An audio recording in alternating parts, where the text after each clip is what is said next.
Now, one last example to show you how we might use these equations a little bit differently.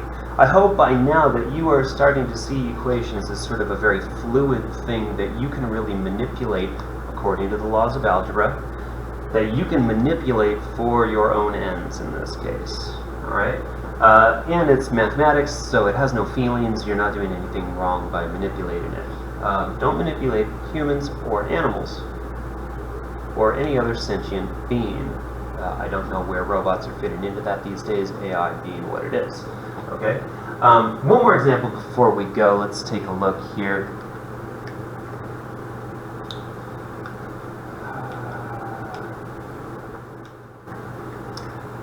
We've got a car traveling initially at 7 meters per second,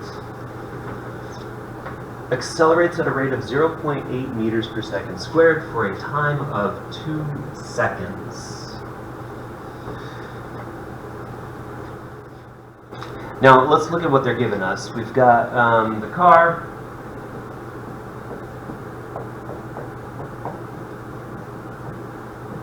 Oh my gosh, how many times is he going to draw a car in this video? All right, it's initially traveling at 7 meters per second. So its initial velocity it looks like I just added the 0.0 in there. Just go with it. All right. 7.0 meters per second is its initial velocity. We're assuming a positive direction is in that direction. It accelerates at a rate of 0.8 meters per second squared. So we've got an acceleration. We can see this acceleration is positive, so it is also in the direction of the car. 0.8 meters per second. All right? And it does this for a time of 2 seconds. So delta t is 2.0 seconds. We want to know what is the velocity at the end of the acceleration. So what we're looking for in this case is v2. All right, we don't know what v2 is.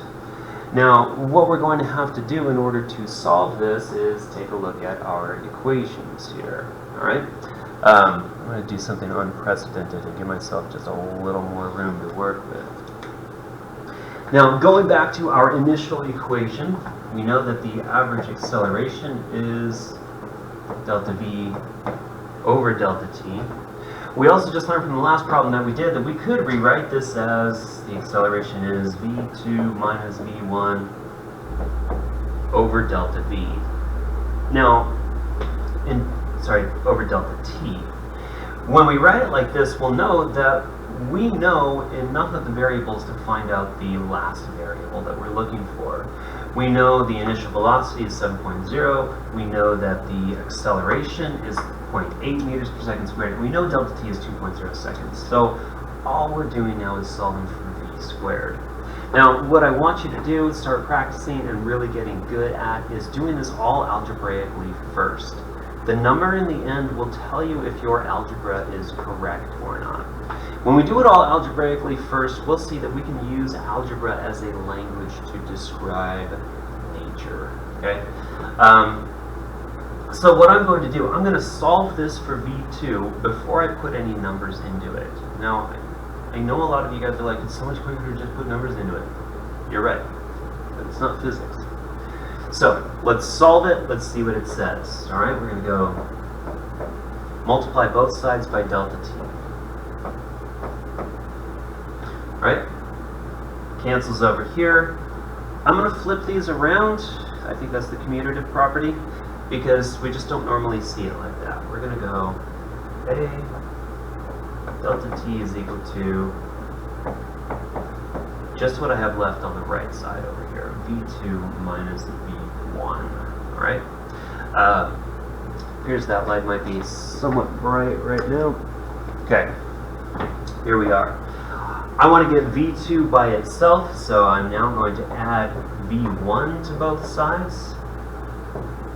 And I'll see that v1 plus the average acceleration times delta t is equal to v2. Now you might actually see this equation sometimes in textbooks. They'll have it a little flipped around though. So just flip it one more time. We'll go v2 is equal to v1 plus a delta t. At this point here, it really just becomes a matter of substituting the numbers that we know for those variables. Okay, we know everything that's on the right side of our equation. We know v1, we know acceleration, we know delta t. Put those in, and we should be getting a value of about 8.6 meters per second. Yeah. Okay. We can see too kind of how to read an equation from this. In order to find this velocity, we're going to start with a velocity of 7 meters per second. And then we're going to add, well, the velocity that we get from accelerating at 0.80 meters per second squared for this amount of time, 2 seconds. So if I accelerate that long for 2 seconds, one thing I'll see is that I'm going to get plus 1.6, well, 1.6 what? What are my units here? Meters per second squared times seconds. One of those seconds I'll cancel, and we'll see I'm just adding more velocity to my initial velocity. I'm adding 1.6 meters per second more to 7, and we end up with the final velocity of 8.6 meters per second.